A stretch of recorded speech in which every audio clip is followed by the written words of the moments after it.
विदुर के विरोध करने पर भी धृतराष्ट्र ने उसी को इंद्रप्रस्थ जाकर युधिष्ठिर को आमंत्रित करने के लिए कहा। साथ ही यह भी कहा कि वह पांडवों को उनकी योजना के विषय में कुछ न बताए। विदुर उनका संदेश लेकर पांडवों को आमंत्रित कराए। पांडवों के हस्तिनापुर में पहुंचने पर विदुर ने उनको एकांत में संपूर्ण योजना से अवगत कर दिया, तथापि युधिष्ठिर ने चुनौती स्वीकार कर ली तथा द्यूत क्रीड़ा में वे व्यक्तिगत समस्त दाव हारने के बाद भाइयों को, स्वयं अपने को तथा अंत में द्रौपदी को भी हार बैठे। विदुर ने कहा कि अपने आप को दांव पर हारने के बाद युधिष्ठिर द्रौपदी को दांव पर लगाने के अधिकारी नहीं रह जाते, किंतु धृतराष्ट्र ने प्रतिकामी नामक सेवक को द्रौपदी को वहां ले आने के लिए भेजा। द्रौपदी ने उससे यही प्रश्न किया कि धर्मपुत्र ने पहले कौन सा दांव हारा है, स्वयं अपना अथवा द्रौपदी का। दुर्योधन ने क्रुद्ध होकर दुशासन भाई से कहा कि वह द्रौपदी को सभा भवन में लेकर आए। युधिष्ठिर ने गुप्त रूप से एक विश्वस्त सेवक को द्रौपदी के पास भेजा कि यद्यपि वह रजस्वला है तथा एक वस्त्र में है, वह वैसे ही उठकर चली आए। सभा में पूज्य वर्ग के सामने उसका उस दशा में कलपते हुए पहुंचना दुर्योधन आदि के पापों को व्यक्त करने के लिए पर्याप्त होगा। द्रौपदी सभा में पहुंची तो दुशासन ने उसे स्त्री वर्ग की ओर नहीं जाने दिया तथा उसके बाल खींचकर कहा, हमने तुझे जुए में जीता है, अत तुझे अपनी दासियों में रखेंगे। द्रौपदी ने समस्त कुरुवंशियों के शौर्य, धर्म तथा नीति को ललकारा और श्री कृष्ण को मन ही मन स्मरण कर अपनी लज्जा की रक्षा के लिए प्रार्थना की। सब मौन रहे, किंतु दुर्योधन के छोटे भाई विकर्ण ने द्रौपदी का पक्ष लेते हुए कहा कि हारा हुआ युधिष्ठिर उसे दांव पर नहीं रख सकता था, किंतु किसी ने उसकी बात नहीं सुनी। कर्ण के उकसाने से दुशासन ने द्रौपदी को निर्वस्त्रा करने की चेष्टा की। उधर विलाप करती हुई द्रौपदी ने पांडवों की ओर देखा तो भीम ने युधिष्ठिर से कहा कि वो उसके हाथ जला देना चाहता है जिनसे उसने जुआ खेला था। अर्जुन ने उसे शांत किया। भीम ने शपथ ली कि वह दुशासन की छाती का खून पिएगा तथा दुर्योधन की जांघ को अपनी गदा से नष्ट कर डालेगा। द्रौपदी ने विकट विपत्ति में श्री कृष्ण का स्मरण किया।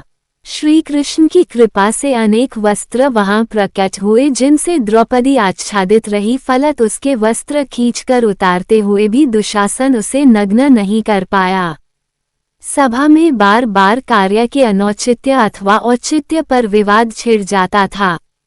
दुर्योधन ने पांडवों को मौन देख द्रौपदी की दांव में हारे जाने की बात ठीक है या गलत, इसका निर्णय भीम, अर्जुन, नकुल तथा सहदेव पर छोड़ दिया।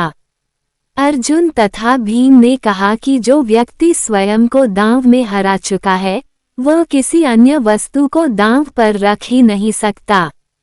धृतराष्ट्र ने सभा की नब्ज पहचानकर दुर्योधन को फटकारा तथा द्रौपदी से 3 वर मांगने के लिए कहा।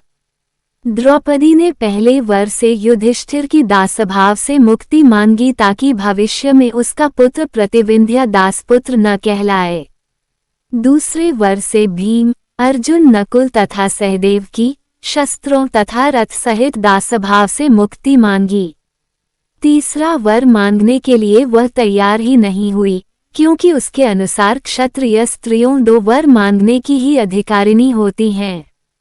धृतराष्ट्र ने उनसे संपूर्ण विगत को भूलकर अपना स्नेह बनाए रखने के लिए कहा, साथ ही उन्हें खांडव वन में जाकर अपना राज्य भोगने की अनुमति। धृतराष्ट्र ने उनके खांडव वन जाने से पूर्व दुर्योधन की प्रेरणा से उन्हें एक बार फिर से जुआ खेलने की आज्ञा दी। ये तय हुआ कि एक ही दांव रखा जाएगा। पांडव अथवा धृतराष्ट्र पुत्रों में से जो भी हार जाएंगे वे मृगचर्म धारण कर 12 वर्ष वनवास करेंगे और 1 वर्ष अज्ञातवास में रहेंगे। उस 1 वर्ष में यदि उन्हें पहचान लिया गया तो फिर से 12 वर्ष का वनवास भोगना होगा। भीष्म, विदुर, द्रोण आदि के रोकने पर भी द्यूत क्रीड़ा हुई जिसमें पांडव हार गए, छली शकुनी जीत गया। वनगमन से पूर्व पांडवों ने शपथ ली कि वे समस्त शत्रुओं का नाश करके ही चैन की सांस लेंगे। श्री धौम्य पुरोहित के नेतृत्व में पांडवों ने द्रौपदी को साथ ले वन के लिए प्रस्थान किया।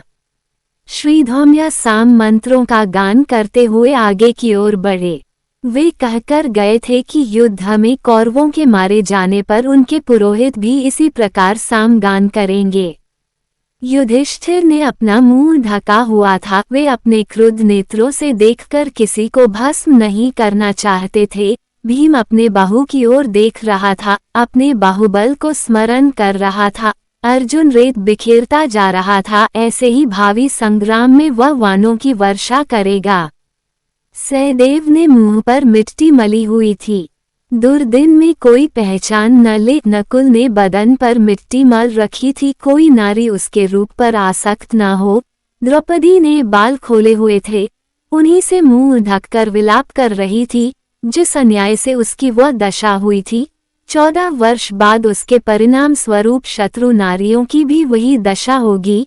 वे अपने सगे संबंधियों को तिलांजलि देंगी। वनवास के 12वें वर्ष के पूरे होने पर पांडवों ने अब अपने अज्ञातवास के लिए मत्स्य देश के राजा विराट के यहाँ रहने की योजना बनाई। उन्होंने अपना वेश बदला और मत्स्य देश की ओर निकल पड़े। मार्ग के एक भयानक वन के भीतर के एक शमशान में उन्होंने अपने अस्त्र शस्त्रों को छुपा कर रख दिया और उनके ऊपर मनुष्यों के मृत शवों तथा हड्डियों को रख दिया, जिससे कि भय के कारण कोई वहां न आ पाए। उन्होंने अपने छद्म नाम भी रख लिए, जो थे जय, जयंत, विजय, जयतसेन और जयद्वल। किंतु ये नाम केवल मार्ग के लिए थे। मत्स्य देश में वे इन नामों को बदलकर दूसरे नाम रखने वाले थे। राजा विराट के दरबार में पहुंचकर युधिष्ठिर ने कहा, हे राजन, मैं व्याघ्रपाद गोत्र में उत्पन्न हुआ हूँ तथा मेरा नाम कंक है। मैं द्यूत विद्या में निपुण हूँ। आपके पास आपकी सेवा करने की कामना लेकर उपस्थित हुआ हूँ। विराट बोले, कंक, तुम दर्शनीय पुरुष प्रतीत होते हो। मैं तुम्हें पाकर प्रसन्न हूँ, अतएव तुम सम्मान पूर्वक यहाँ रहो। उसके बाद शेष पांडव राजा विराट के दरबार में पहुँचे और बोले, हे राजाधिराज, हम सब पहले राजा युधिष्ठिर के सेवक थे। दुखी होकर उन्हीं के विषय में बातें कर रहे थे कि वहां पर लोमश ऋषि पधारे। धर्मराज युधिष्ठिर ने उनका यथोचित आदर सत्कार करके उच्चासन प्रदान किया। लोमश ऋषि बोले, हे पांडवगण, आप लोग अर्जुन की चिंता छोड़ दीजिए।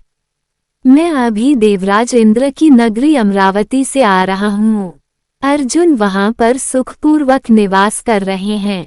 उन्होंने भगवान शिव एवं अन्य देवताओं की कृपा से दिव्य तथा अलौकिक अस्त्र शस्त्र तथा चित्रसेन से नृत्य संगीत कला की शिक्षा भी प्राप्त कर लिया है। वे अब निवात और कवच नामक असुरों का वध करके ही यहाँ आएंगे। देवराज इंद्र ने आपके लिए ये संदेश भेजा है कि आप पांडवगण अब तीर्थ यात्रा करके अपने आत्मबल में वृद्धि करें। देवराज इंद्र के दिए गए संदेश के अनुसार युधिष्ठिर अपने भाइयों पुरोहित धौम्य, लोमश ऋषि आदि को साथ लेकर तीर्थ यात्रा के लिए चल पड़े। वे लोग नैमिषारण्य, कन्या तीरथ, अश्व तीरथ, गौ तीरथ आदि में दर्शन स्नान आदि करते हुए अगस्त्य ऋषि के आश्रम आ पहुँचे। लोमश ऋषि ने उस आश्रम की प्रशंसा करते हुए बताया, हे धर्मराज, यह अगस्त्य मुनि एवं उनकी धर्मात्मा पत्नी लोपामुद्रा की पवित्र तपस्थली है। एक बार अगस्त्य मुनि यहाँ घूमते हुए पहुँचे तो उन्होंने एक गड्ढे में अपने पूर्वजों को उल्टे लटकते देखा।